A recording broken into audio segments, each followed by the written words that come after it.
దయచేసి 1 minute కూర్చోవా నువ్వు. అదే నువ్వు కూర్చోవయా, నువ్వు రికమెండ్ చేస్తావా ఏంటి? ఒక నిమిషం. దయచేసి ప్రతి చిన్న విషయానికి పోడియం దగ్గర రావద్దు. మీరు మాట్లాడటానికి మంచి అవకాశం ఉంది, అడగొచ్చు, తప్పేం కాదు. ప్రతిదానికి డిస్టర్బ్ చేయటకు మైక్ దగ్గర రావడం అనేది కరెక్ట్ కాదు. నేను ఎప్పుడు ఇవ్వాలో ఎవరికి ఇవ్వాలో నేను నిర్ణయిస్తాను. దయచేసి ఎవరు ఇబ్బంది పడద్దు, కూర్చోండి. అరే మీరు చెప్పక్కర్లేదే, ఆయన అడుగుతాడు ఇస్తాం. అరే నేను ఇదే ప్రాక్టీస్ వద్దన్నా. అరే అరే ఇదే వద్దన్నా. ఇప్పుడు ఎల్ఓపి గారు అడిగితే ఇస్తాం. ఎల్ఓపి గారు అడిగినా, మంత్రి గారు అడిగినా, ఎల్ఓపి గారు అడిగినా, మంత్రి గారు అడిగినా ఇస్తాం, ఇవ్వని కాదు. మీరందరూ లేచి గొడవ చేస్తే ఇస్తే అంటే మీరు గొడవ చేస్తే ఇవ్వాలా, లేకపోతే మీరు రికమెండ్ చేస్తే ఇవ్వాలా? అది నో, అది that is black paper sir. LOP గారు మీరు అడగాలనుకున్నప్పుడు మీరు సార్ మీకు ఆ హక్కు ఉంది, ఎల్ఓపి గారు మీకు ఆ హక్కు ఉంది, మీరు అడగండి, నేను ఇస్తాను, ఇబ్బంది ఏమి లేదు. ఈ రకమైనటువంటి ఒత్తిడి లేకపోతే ఈ రకమైనటువంటి ప్రాక్టీస్ అనేది చెప్పుకోవడానికి అడిగాను తప్ప ఇంకేమవుతుంది? చెప్పండి మీరేం చెప్తారు అధ్యక్ష. ఈ విషయం నేను మాట్లాడిన 2 సార్లు కూడా చెప్పాను అధ్యక్ష. ఇదేమీ రాజకీయ ఉపన్యాసం కాదు, రాజకీయ లబ్ధి కోసం కాదు, ఇది ఆంధ్రుల సెంటిమెంట్ సంబంధించిన అంశమైన చెప్తాను. అదే విషయాన్ని సరే ఏ భాషలో చెప్పినా, ఏ భావంతో చెప్పినా, అచ్చెన్నాయుడు గారు మాట్లాడినప్పుడు అదే భావన వ్యక్తం చేస్తారు. సరే 1-2 మాటలు ఏవచ్చినా సరే. అలాగే పవన్ కళ్యాణ్ గారు కూడా ఆయన కూడా భావం వ్యక్తం చేశారు అధ్యక్ష. మరి ఈ నేపథ్యం అందరూ ఒకే మాట మీద ఉన్నాం కాబట్టి, అందరి భావం ఒకటే కాబట్టి, అందరి తాలూకు ఉద్దేశం ఒకటే కాబట్టి, ఇందాక గౌరవ సభ్యులు కోరాం కదా, అందరూ కలిసి విశాఖ స్టీల్ ప్లాంట్ ని ప్రైవేటీకరణ చేయడానికి లేదు, ఈ తీర్మానం ఏకగ్రీవంగా ఈ హౌస్ రిక్వెస్ట్ చేస్తున్న తీర్మానం చేయాలని మా తీర్మానం చేయమని రిక్వెస్ట్ చేస్తాం. అందుకని అచ్చెన్నాయుడు గారు ఓకే, మీరు చూసి చేశారు.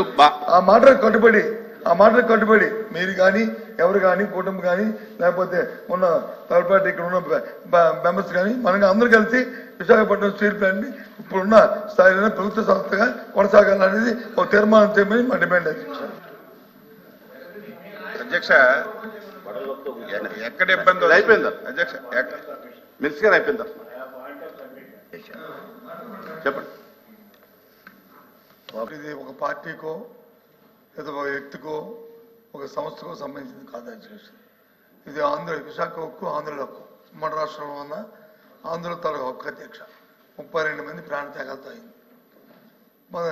ఇందాక మంత్రులు మాట్లాడుతున్నప్పుడు 1-2 విషయాన్ని చెప్పడం జరిగింది. భూములు అమ్మేస్తున్నారు అప్పుడు ముఖ్యమంత్రి గారు తీసేద్దారు. దానికి కావాల్సిన నిధులు సేకరించుకోవడానికి ఆ రోజు చెప్తున్న ప్రయత్నాలు అధ్యక్ష. ఈ 6 నెలల కాలంలో విశాఖ స్టీల్ ప్లాంట్ భూముల్ని 2 దఫాలుగా ఉన్న కొన్ని పీసుల్ని ఇప్పటికే ఆప్షన్లోకి నోటిఫికేషన్ ఇచ్చిన సందర్భాన్ని కూడా ఒకసారి గుర్తు చేస్తాను అధ్యక్ష. దాన్ని మేము వ్యతిరేకించమా? ఇది కాదు, ఇది డే టు డే యాక్టివిటీలో భాగం అధ్యక్ష. ఆ సందర్భంలో మాట్లాడిన దాన్ని రాజకీయాల్లో కూర్చోపించడం కరెక్ట్ కాదు అధ్యక్ష. ఏమైనప్పటికీ కూడా ఇది పూర్తిగా కూడా దీన్ని ప్రైవేటైజ్ చేయకుండా ఉంచాలి అధ్యక్ష. ఆ రోజు స్వయాన ప్రధానమంత్రి గారు విశాఖపట్నం సభకు వచ్చినప్పుడు సాక్షాత్తు ఆనాటి ముఖ్యమంత్రి జగన్మోహన్ రెడ్డి గారు మొత్తం సభా సాక్షిగా లక్షలాది మంది ప్రజలు ఉంటుండగా ఆ రోజు విశాఖపట్నం స్టీల్ ప్లాంట్ ప్రైవేటీకరణ చేయడం వీలు లేదు, మేము అర్థిస్తున్నాము, ఇది మా తాలూకా ఇది మా సెంటిమెంట్ అని చెప్పి ఆ రోజు ముఖ్యమంత్రి గారి సందర్భాలు కూడా ఒకసారి జ్ఞాపకం చేస్తాను అధ్యక్ష. ఎందుకంటే ఇది అన్ని పార్టీల తాలూకు కమిట్మెంట్ వాళ్ళు తప్ప ఇది ఏ ఒక్కరితోనో అవుతుందో అనుకుంటే మాత్రం పొరపాటు అధ్యక్ష. ఏదైతే రాష్ట్రంలో దేశంలో ఉన్న మిగతా రాష్ట్రాల్లో జరుగుతున్న అంశాలు ఉన్నాయో ఆ ప్రకారమే దీన్ని కూడా అందరం సమస్యగా దీన్ని కాపాడుకోవడం బాధిస్తుంది. పూర్తిగా మా తరఫున మా పార్టీ తరఫున మా బాధ్యతగా ఈ హక్కుని ఏదైతే విశాఖపట్నం స్టీల్ ప్లాంట్ అనేదాన్ని ఏది ఉందో దాన్ని చేస్తే మాత్రం నేను దాన్ని పోరాడతాం అధ్యక్ష, దాన్ని కాపాడడం ప్రయత్నిస్తాం అధ్యక్ష. ఏదైతే ఇప్పుడు గౌరవ సభ్యులు చెప్పారో కుటుంబంలో నాయకులు అచ్చెన్నాయుడు గారు కానీ లేదా పవన్ కళ్యాణ్ గారు చెప్పారు, ఆ మాట మీద కట్టుబడి ఉండి దీన్ని ప్రైవేటీకరణ చేయాలనేది మా తాలూకా డిమాండ్ యాక్చువల్గా చేయాలని కోరుతున్నాం అధ్యక్ష. ఓకే లేదు ఇంకా లేదండి ఇంకా కూర్చోండి కూర్చోండి అయిపోయింది కూర్చో. Question number 13634 minister for revenue reply చెప్తారా సార్? ప్రతిపక్ష నాయకులు బొత్స గారు అడిగిన దానికి సార్, ఆ రోజున కూడా మేము అడిగింది ఏంటంటే ఆల్ పార్టీ డెలిగేషన్ తీసుకెళ్ళండి అని మేము అభ్యర్థించాం sir. They haven't taken any initiative even then. We are real ఆ రోజు నుంచి కూడా ఈ రోజు మేము ఒకటే కమిట్మెంట్తో మాట్లాడుతున్నాం, కానీ ఆ రోజున మేము అభ్యర్థించాం అధ్యక్ష. ఆల్ పార్టీ మీరు చేయండి, మేము తీసుకెళ్తాం, మేము అందరం వస్తామని మాట్లాడాం. Maybe they didn't consider it sir అధ్యక్ష. So you want to bring it to that. ఇంకా పెంచొద్దు ఇంకా పెంచొద్దు ఇంకా చేయకపోతే అది రికార్డ్స్ లో ఉంటుంది అధ్యక్ష. ఆల్ పార్టీ డెలిగేషన్ తీసుకోవడానికి ఎవరికి అభ్యంతరం లేదు అధ్యక్ష. ఎప్పుడు ఎప్పుడు ఎప్పుడు ఎప్పుడు ఇన్ స్పైట్ ఆఫ్ వినండి వినండి వినకపోతే చెప్తారుగా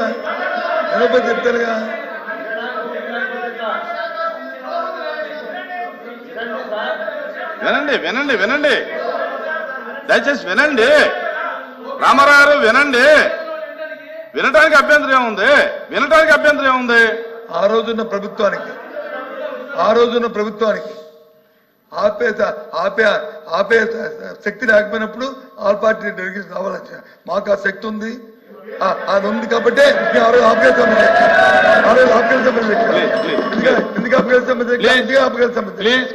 ఇవాళ దయచేసి అది చేయమని చెప్పి రిక్వెస్ట్ చేస్తున్నాను. కూర్చోండి సార్. అచ్చెన్నాయుడు గారికి పెంచకండి.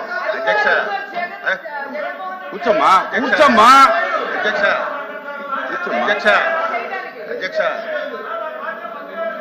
ఆ రోజు కనుక నిజంగా మనసు త్రికరణ శుద్ధిగా వారు కనుక ఆపండి ఉంటే అసలు ఈ రోజు ఈ ప్రశ్న ఉత్పన్నం అయ్యింది అధ్యక్ష. Question is over. కూర్చోండి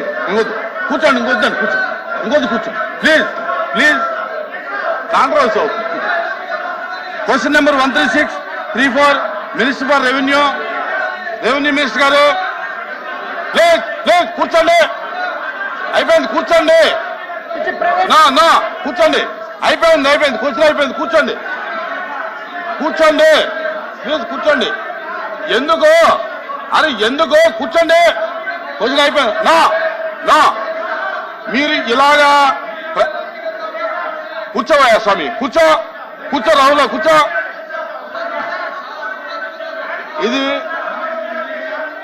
ఇది బ్యాడ్ ప్రాక్టీసు.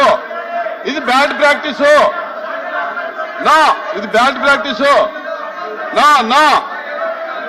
ఇలాగ మీరు బెదిరిస్తే మైక్ ఇస్తాననుకోవటం అది అసంభవం. మీరు ఈ రకమైన ప్రాక్టీస్ మానేయండి.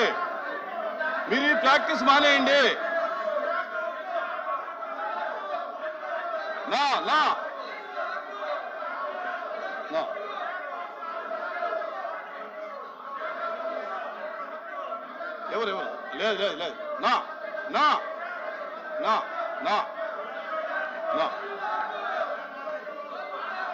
ఎవరు ఆ క్వశ్చన్ అయిపోయింది. ఏమో లేదు అది లేదు. అరే ఎందుకు వస్తారా మీరు? ఏంటి దేనికి వస్తారు మీరు దేనికి వస్తారు చెప్పండి. మీరు దేనికి వస్తున్నారు